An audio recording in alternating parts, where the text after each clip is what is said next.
চলে আসলাম আজকে আরও একটা নতুন রেসিপির সাথে। আজকে আমি পুঁটি মাছ রান্না করব।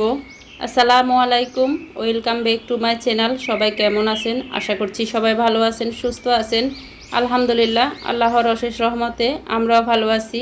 আপনারা যে যেখান থেকে আমার ভিডিওটি দেখছেন, কাছে কিংবা দূরে, দেশ কিংবা দেশের বাইরে, যে যেখান থেকে দেখছেন একটা লাইক দিয়ে ভিডিওটি দেখা শুরু করবেন। আর আমি আশা করব ফুল ওয়াচ দিবেন। কিছুদিন হলো ওয়াচ টাইমটা একেবারে পাচ্ছি না।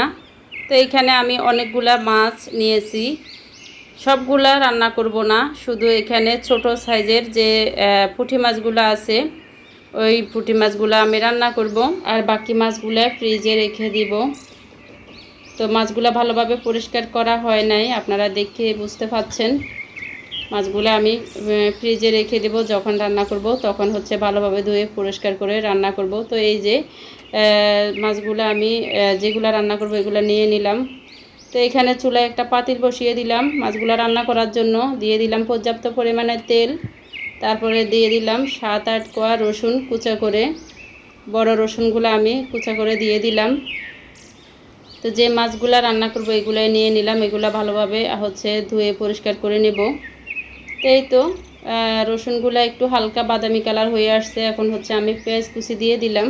তো পেঁয়াজ রসুনগুলো আমি কিছুক্ষণ তেলে ভেজে নেব, লাল করব না, হালকা একটু নরম হয়ে আসলে এখন দিয়ে দিলাম আমি স্বাদ মতো লবণ, দিয়ে দিলাম রসুন বাটা 1 চা চামচ।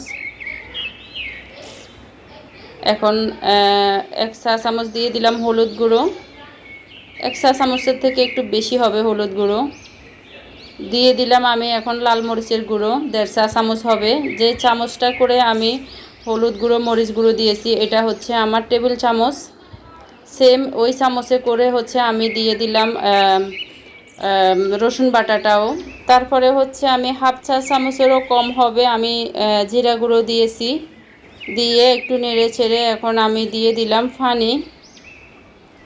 মশলাগুলো কষানোর জন্য আমি পানি দিয়ে দিলাম, ঢাকা দিয়ে ভালোভাবে মশলাগুলো কষিয়ে নেব। যেহেতু এখানে আমি লাল মরিচের গুঁড়ো ইউজ করছি বেশি, সেজন্য এখানে আমি অল্প 2টা কাঁচামরিচ ফালি করে দিয়ে দিলাম। তো এই তো আমার মশলাগুলো কষানো হয়ে গেছে, এখন হচ্ছে আমি মাছগুলো দিয়ে দিলাম। দেখেন এই মাছগুলো সবগুলো একই সাইজের, আর হচ্ছে এই মাছগুলোর পেটে কোনো ডিম নেই। ডিমওয়ালা মাছগুলো হচ্ছে আমি ফ্রিজে রেখে দিয়েছি। তো এই মাছগুলো আমি এভাবে রান্না করে নিচ্ছি। আপনারা যারা আজকে নতুন আমার চ্যানেলটি ভিজিট করছেন, আমার রেসিপিটি ভালো লাগলে চাইলে আমার চ্যানেলটি সাবস্ক্রাইব করে আমার পাশে থেকে যেতে পারেন। যারা ফেসবুক থেকে দেখছেন, আমার ভিডিওটি ভালো লাগলে আমার পেজটি ফলো দিয়ে আমার পাশে থেকে যেতে পারেন।